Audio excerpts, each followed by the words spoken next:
बोलिए गणेश भगवान की जय। आज आपको इस छोटे से वीडियो में कुछ गीता के बारे में आपको हम बताएंगे। जो हमारा सूक्ष्म ज्ञान है उसको आपको हम पेश कर रहे हैं। लंबोदरम परम सुंदमेकदंतम रक्तांबरम त्रिनयनम परमं पवित्रम उद्यद्दिवाकर निभोज्ज्वल कांतिकांतम विघ्नेश्वरम सकल विघ्नहरम नमामि। बोलिए गणेश भगवान की जय।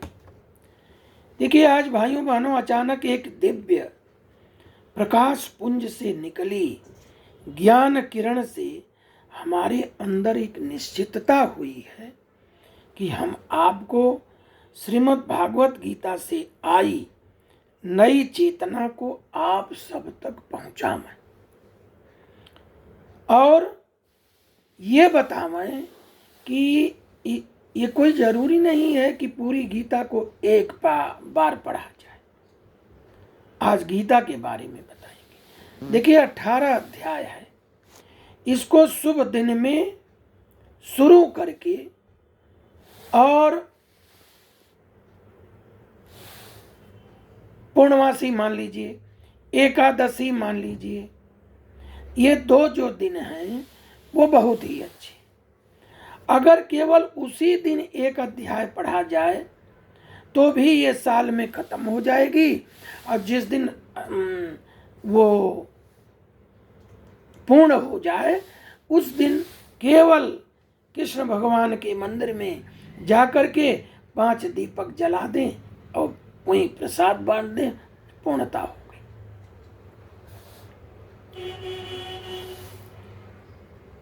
तो आपको गुरु की वंदना से शुरू करते हैं। ओं अज्ञानतिमिरान्धस्य ज्ञानाञ्जनशलाकया चक्षुरुन्मीलितं येन तस्मै श्री गुरुवे नमः। श्री गुरु चरण कमलेभ्यो नमः। ओम श्री स्वामी 108 श्री आदित्यानंद सरस्वती नमः। आज देखिए, प्रकृति के 3 गुणों की चर्चा और इनसे हट के जो ज्ञान किरण पुंज मिलता है।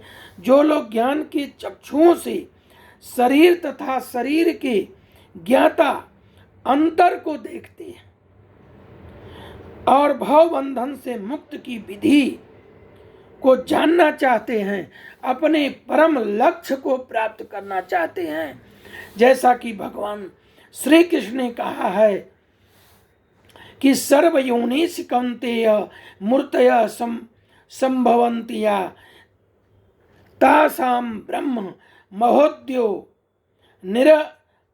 निरहमम बीज प्रदः पिता।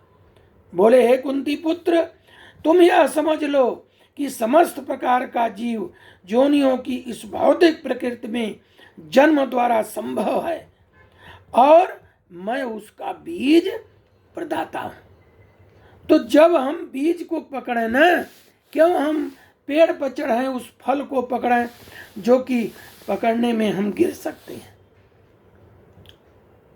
इसलिए आप सभी से जो हमारे भौतिक गुण हैं, सतोगुण, रजोगुण, तमोगुण, गीता में लिखा है कि सत्वम रजस्तम इति गुणा प्रकृति संभवा निबद्धन्ति महाबाहो देहे देहिनमव्ययम्। हे महाभाव अर्जुन, जब शाश्वत जीव प्रकृति के संसर्ग में आता है तो वह इन गुणों से बध जाता है। अगर इन गुणों से बधने के इस कष्ट को दूर करना है तो गीता का पढ़िए, नहीं पढ़िए तो श्रवण करिए।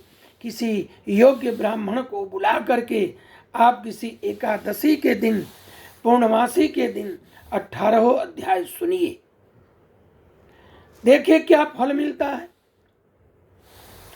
अगर आप फल की इच्छा से करते हैं तो पूर्ण होगी, मोक्ष की इच्छा से करते हैं तो वो पूर्ण होगी, किसी विशेष इच्छा से करते हैं तो वो भी पूर्ण होगी।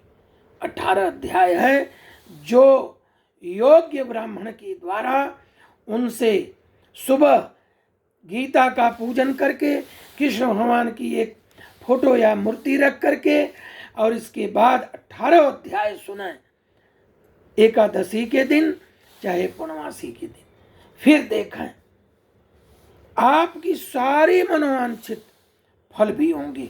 अगर आप निरुद्देश्य बिना फल के सुनेंगे तो आपको उसका फल मृत्यु के बाद आप जहां जाएंगे यह गीता का फल आपको साथ साथ वहां लेके पहुंचेगा, आपको कष्ट नहीं होने देगा।